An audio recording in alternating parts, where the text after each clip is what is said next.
acronym. We're on letter. So we're on the letter S now, and that just means stress, but mostly chronic stress. And the incredible thing about stress is that we actually need it. You need stress. It's good stress, it's bad stress. The thing is that your body doesn't decipher the two. It doesn't know good stress. It doesn't know bad stress. It's just what happens inside of your body. But where does stress come from? So I'm going to get a little sciencey with you. So stay with me. So your kidneys, at the bottom of your kidneys are your adrenal glands. And that's where the stress comes from, or the cortisol is the chemical reaction that happens. So let's talk about the stress that can really help you. So for example, a couple years ago, I was hiking with a friend. I live in a magical place where we have lots of hills and mountains that we can go hiking on. And we came across a bear and her cub. And we had our dogs with us, and the dogs took after the bear. So she jumped out of the tree and started to charge us. And so obviously my fight or flight hormone is like, run, right? So cortisol is now surging through my body at the highest levels possible because it's doing its job. It needs to make me faster, it needs to make me stronger, and it needs me to do what it needs to do, right? We've all probably heard that a story of this mom has this phenomenal strength being able to lift a car off of her kid, right? That's cortisol. That's what it's meant to do. So we ran. I'm not sure still if you're supposed to run from a bear or stay put. I wasn't about to stick around and find out. So we ran. And that's when it's really good. But when it's bad, this is where the chronic stress kicks in, is because you wake up in the morning, let's just say it's a Monday morning, and you're dreading having to get out of bed and go to work, deal with the kids, deal with life, deal with coworkers, employers, or whatever it is that you've got going on in the day. That's the stress that kind of trickles on the daily basis.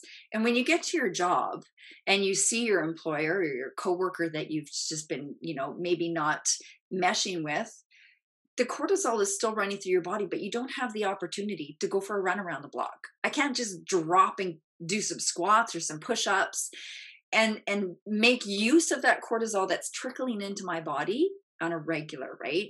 So now what's happening is it's creating things like anxiety, depression, high blood pressure.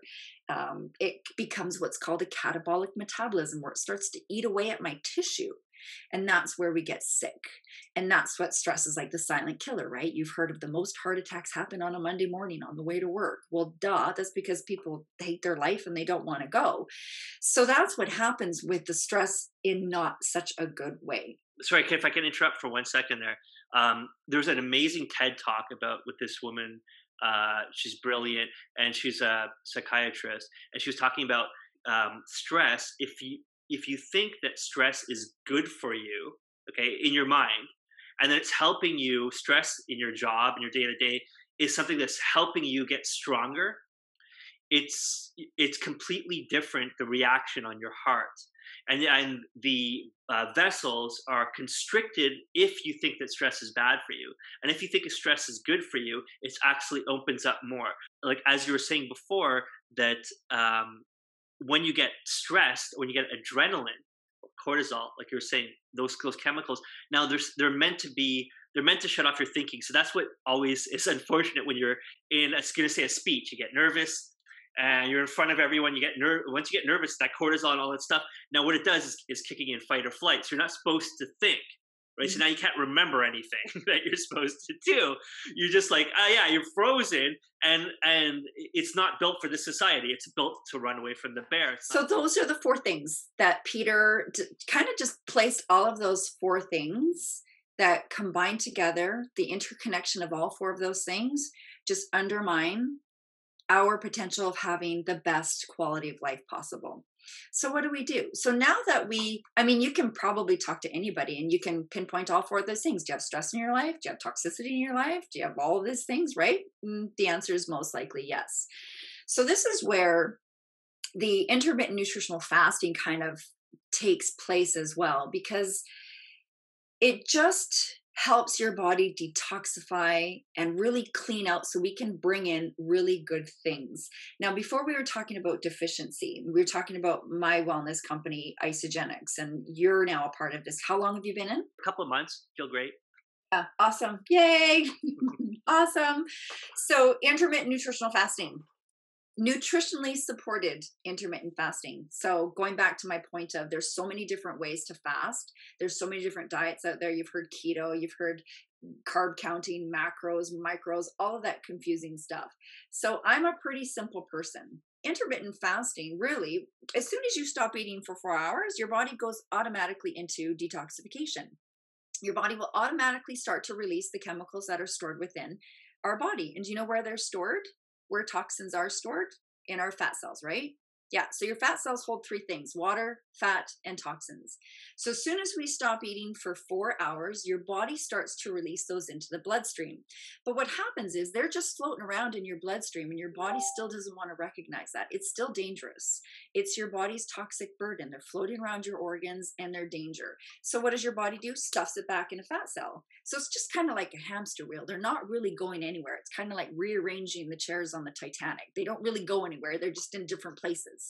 So now we need a source to be able to turn those toxins into a water soluble molecule so that they can be absorbed into the kidneys and the liver and we pee them out. So they got to come out, but how do they come out? So this is where the minerals come into play. So we have this beautiful drink called Cleanse for Life that John Anderson, the formulator of Isogenics, has beautifully composed this drink that incorporates all 70 minerals so that your body can uptake those nutrients and release what it doesn't need anymore. So anybody, like I said, anybody can fast for 4 hours, but it's just kind of like being reabsorbed. But when we take in these nutrients every 4 hours, your body now, those chemicals and toxins and pollutants are being stripped apart, turned into a water soluble molecule, absorbed and peed out. And so your brain, let's talk about your brain for a second. Science is that your brain needs 4 grams of carbohydrates every 4 hours. So on average, how we're up probably on average, 16 hours a day? Ish, right? So if that's 4 grams of carbohydrates every 16 hours, that's 64 grams of carbohydrates that we need. So if you're following a really, really, really low carbohydrate diet, 20 grams or less, that's kind of based around the keto diet, your body is now in a state of alarm. It needs fuel from somewhere.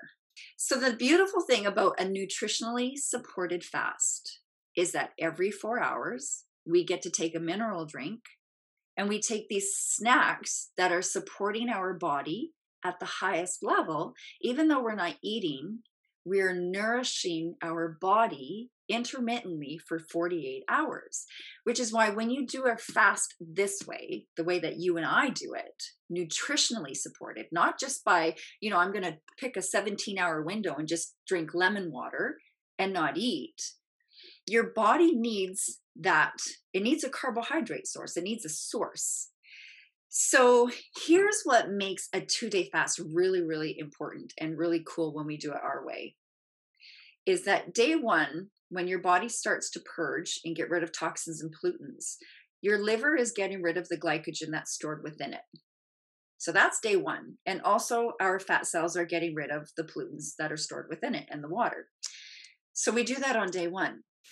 What happens on day two is that now that all that is gone from day one, your body needs that fuel source. So it's going to pull from 2 things. It has muscle and it has fat. Well, because we are nourishing our body at the highest level with minerals and carbohydrates and those small snacks, your body says, I'm good. I'm good. I'm not going to touch your muscle, your precious muscle. I'm going to burn fat. And it goes to the fat source and you are in complete fat burn on day 2. Now, for somebody who's not nourishing their body and not getting those little hits of carbohydrates every 4 hours that your brain needs, what's it going to turn to? If you're just doing a water fast, it's going to turn to muscle. It's not going to touch because it needs that hit. It needs the glycogen. It needs all of that stuff. So it's going to start to burn muscle. So somebody who's following a really low carbohydrate diet on a regular basis, they're burning a lot of their precious muscle. And so that's why, muscles are pretty important to me. Strength training is where it's at, man. And it's just like, if you can hold on to your precious muscle and do a 2-day fast every week, you're winning. And you mentioned growth hormone earlier. And you're right, day 1, your growth hormone increases significantly. And on day 2, it almost doubles that. So on day 3 after a fast, that's when I do my heaviest workout. I'm strong. I feel like I could lift the roof off of the gym. I'm so strong. And that's produced internally and naturally. Athletes go to the black market for that stuff, and we get it naturally just by doing a proper fast. It just goes to show that when you nourish your body with minerals, your spark plugs to life, and you do it on a regular basis, everything just recalibrates and it's where it needs to be.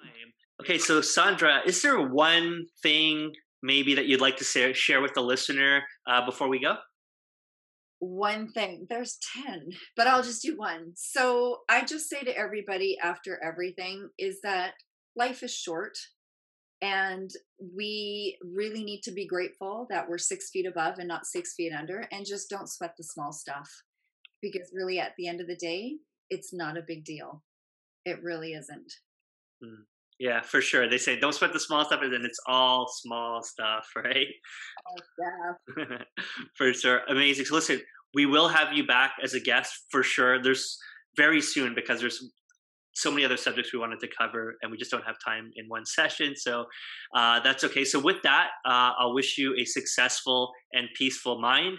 And thanks again for your time, and a wonderful, wonderful day. Thank you. Amazing. You as well. Okay. Bye, Sandra. Bye.